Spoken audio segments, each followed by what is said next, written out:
Hello everyone! So some of you, after watching my previous video, might have thought to yourself, wow, hey, this deck is pretty powerful. Once you get it set up, it's really hard for the corp to do anything if they're not well prepared for it. And indeed, I do feel it's quite strong. But what happens when you pit this deck against one of the strongest decks in the game? Food codes. So I'm going to play up against James, who is a decent player, and his pre-most wanted list, food codes list. This is not going to be an easy match. Let's see how I handle it. Food courts is generally one of the worst matches for this deck because firstly, Caprice means that I cannot run multiple times on the Caprice server because it will drain cards from my hand and I can only break so many ice each turn given my max hand size. So that's an issue. Secondly, there are lots of annoying ice in food courts, so hopefully with the fall of food courts post most wanted list, this Quetzal deck should work better. But I'm just gonna put it up against the rigor of a HB deck and see how it goes. I keep my opening hand because there's a lot of money, but that might have been a mistake because I don't have a wild side, and that could hurt. Queen's Gambit gets me enough early money, and I suspect there are agendas in my opponent's hand, so I perform a legwork to see Jackson Howard, which I think I trash here because I do have a lot of econ in my hand. Otherwise, I wouldn't trash it. Yes, I do trash it. Even though there's another Jackson Howard on the board, my follow-up action is to run the second Jackson, forcing him to shuffle it. I know that he wouldn't leave the Jacks on the board because even though I lose 6 credits to trash both Jacksons, him losing 2 Jacksons is a big deal because if he gets agenda flooded from here on out, he's gonna be in a lot of trouble. With only 1 Jackson left in his deck. So he definitely uses a Jackson to shuffle, so I only lose 3 credits trashing the first Jackson. But then he quickly finds his second Jackson, and yeah, this basically becomes a game of chase the Howard. Notice that I haven't really run R&D at all. I don't think there's much on R&D, and even if there is, it isn't really worth it for me to run at this point. Unless I have a medium out, I'd rather spend my time setting up. You can see that I have a lot of money going. I have 2 daily cards ticking, a KD Jones with quite a few credits already, and most importantly, a liberated accounts in my hand. So I am pretty good to go. Another mistake I made this game was not trashing the first Adonis, which only cost 5 credits with the Breaker Bay grid. As such, I'm now forced to trash the Eve plus Breaker Bay, which cost me 7 credits, setting me very far back. With this roaring start of an economy engine, I definitely should have paid more attention to the ticking Adonis. Right now, he's on 29 credits, and that's entirely my fault. So this is a big problem, because once the ice stacks get too deep, I can't get through with fouls anymore. Now some of you might be thinking, HB is actually a pretty good matchup for me because they run lots of BIOROIDS and I run E3, and that certainly is the case. That is a very strong matchup for Quetzal. BIOROID Ice, that is. But I haven't found my E3s yet. I can't really run. I can't afford to lose any of these cards in my hand to Faust. So I can't actually place pressure now. This might actually be a good time to legwork. But I'm choosing not to. Because I am worried about the central Turing. That is definitely a thing. So I need to keep drawing for my wild side. And I don't. Instead, there's a very clutch inject here that gets rid of Faust, David, and Passport, which is really bad. I didn't expect that at all. I was expecting it to get me my wild side, but instead I trashed 3 of my programs, including the Passport, which deals with central Turings. I'm in a lot of trouble. Trashing David is also not very good, but Passport, losing the Passport, man. Oh, I might be in a world of hurt here. So my opponent sees that I'm struggling a lot and capitalizes on the opportunity to score a food, but don't worry, my wild side is up. It's time to party! Party, party, party, David HQ, let's go! Well, I still can't get through a Turing, but I'll try my luck here. That's why I'm not using my legwork just yet. Ichi, well, no E3 feedback plus. This is awkward, very awkward because I only have 2 clicks left. I could lose both clicks and take an Ichi trace, and that's exactly what I'm gonna do. But yeah, that was a very dangerous move because my opponent could have bumped the trace and killed my KD Jones. That would actually have been awful, losing 18 credits. Thankfully he didn't do that, so the game goes on. But man, that's a very risky play to make. That's what happens when you don't draw your E3 implants, unfortunately. So, time to go for the remote. There's a Turing, double Turing, gosh, oh my gosh. That's bad. That is really bad. I do lose 2 David tokens for that. and it suddenly dawns upon me that I can't get through that remote anymore. Not only did I fail the Caprice side game, I'm out of David's completely. Sure, I can click through the Turing. That is very suboptimal. I am in a lot of trouble. I do find my E3, and this basically commits me to Central Assault. I have to hope that I can lock his R&D, and he cannot chain any more agendas out of that remote. Because that remote is dead to me. I only run 2 Davids, and I'm out of David counters, at least until I levy. And I haven't seen the levy yet. So, Architect is actually one of the most annoying eyes to face as with this deck, and this is why I don't really like it pre-Most Wanted List. It costs you 3 cards with Faust, or 2 cards and 1 E3 credit. Either way, it's a pretty bad trade, and that is the way it will stay. Sure, you have Mimic in your deck, but I don't. Mimic is really a last resort. You never want to install it against anything except for a Swordsman. So, this is not looking very good. I do trash his Chrysium on R&D.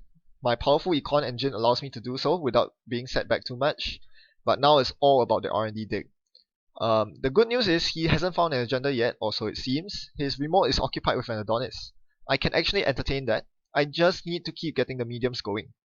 So, seeing that there's another medium in my hand, I'm very, very tempted to just install it and go ham on R&D. This would be the perfect time to do so. First I draw, I load KD, I play the last medium, and I think I gain a credit here. Ooh. Yeah, you don't really want to be discarding cards as Quetzal, but I think I just felt uncomfortable with running with so few credits because E3 does cost credits, and he gets another upgrade on R&D, so that's really bad. I think I have to go for it here. The play would probably be play I've had worse, and then make an R&D run. Oh, but first, force the Jackson out, so that there possibly will be more agendas in R&D. Nope, he's reshuffling Chrysium Grid into R&D. I go for HQ instead. It's a legwork. I want to clear his hand first, and I'm dumping a lot of cards to get through that Ichi. I could use E3, but I chose to dump cards to Faust instead because I wanted to clear cards from my hand. So I basically completely disrupted him. After forcing out Jackson, I Utopia Shard plus legwork to see his entire hand basically, and he has no more Jacksons to deal with it. So I'm hoping that there was at least one agenda in his hand. We'll find out right now as I run archives. There's no agendas. His hand was clear. Well, that doesn't look good for me at all. Now all my hope rests on the double medium. Double medium is really scary, by the way. It's so scary, but against Chrysium food codes, it isn't that much of a threat, right? You just keep getting the Chrysiums, and trashing them isn't cheap. We'll see what I can do here. I do draw into an inject. I don't think it's worth playing now. There are not that many cards left in my stack. So, what's the line of play here? I do have a knife and a spoon in my hand. The spoon will be really key, because the spoon will allow me to kill the Turing on the remote, meaning that I still have access to the remote if I really so choose. The knife isn't doing anything because he isn't installing or rezzing his Elis. So, what shall I do here? It most certainly involves an R&D run sooner or later, because that really is my best bet, but first, breaking the Turing on the remote, and then jacking out. Then I'm going for R&D. That's an assassin. Very big pity that I just used my last David token on that Turing. Now I have to break it manually. That's not good. At least Ichi can be clicked through, so I lose click and 2 credits from E3. Architect cost me all the cards in my hand, all the remaining cards except for the 1 levy. And thank goodness I find a Vitruvius. And I do trash the Chrysium Grid. So I'm only on 1 credit. This is a big scoring window for my opponent. But at least I have a Liberator on the board, which will give me enough credits to levy next turn. And the levy will be very important, trust me. It basically reads draw 5 at this point. And draw 5 is huge when you're playing Faust. You always want to use levy when you have few cards in your hand to get the maximum benefit out of it. So usually you try to clear your cards from a run before using levy. So, who do you think is winning now? I think I have a pretty good foothold as long as I can perform the levy before my opponent gets out of hand. Ooh, he double advances something in the remote. That looks like a Vitruvius, and a Vitruvius would be pretty killer at this point. Vitruvius means he can recur the Chrysium Grid on R&D again and again and again. I need to get that Vitruvius, but I can't. So I'm just gonna levy instead and hit KD and be done with that. In the meantime, he scores an NAPD and places something new in the remote. So what can I do here? I'm way too low on credits. I've run out of money. That levy cost me big time. Oh, if only prepaid voice pad didn't cost 1 influence, huh? Well, as a beggar on the streets peddling for my life, I can only click for credits at this point and watch in disdain as my opponent sneaks the ABT under my nose. There were so many points which I could improve on in terms of gameplay and deck building throughout that game. I mean, just look at this list. There are so many things that could be improved on. And this just goes to show how nuanced the game Netrunner is. Many options at your disposal at every juncture of the game drastically changes the outcome. Playing that legwork one turn before or after could have dramatically altered the game outcome. So yes, this is something I hope more people will appreciate because yes, Netrunner is a very nuanced game and it's very difficult to tell when a decision, right or wrong, made a huge impact over the course of the rest of the game. But here I'm not gonna dwell more on that. I would just like to give a shout to Quetzal for being a very strong ID right now. Post most wanted list. Because with Cerberus hitting the most wanted list, the Green Lady, you're gonna see the rise of barriers again. Previously most decks, tier 1 decks like Astrobiotics and Food Codes didn't include too many barriers other than the obligatory 3 Elis because Lady just gets through all barriers too easily. Even Curtain Wall and Blue Sun, it's still cheaper to break it with Lady twice than to res it once. And that's a problem.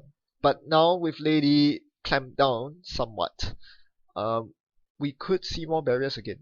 And this means that Quetzal is once again relevant. Quetzal gets through, along with E3 feedback implants, Quetzal gets through all barriers very easily.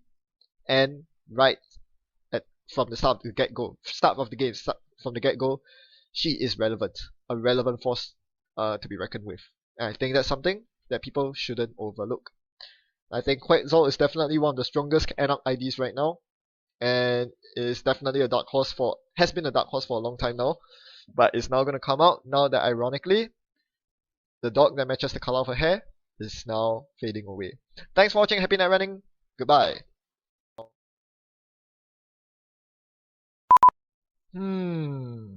There's a big problem with this deck that I just realized. I'm running 1 copy of knife, 1 copy of spoon, but no fork. I could really use a fork in that game to kill the Ichis.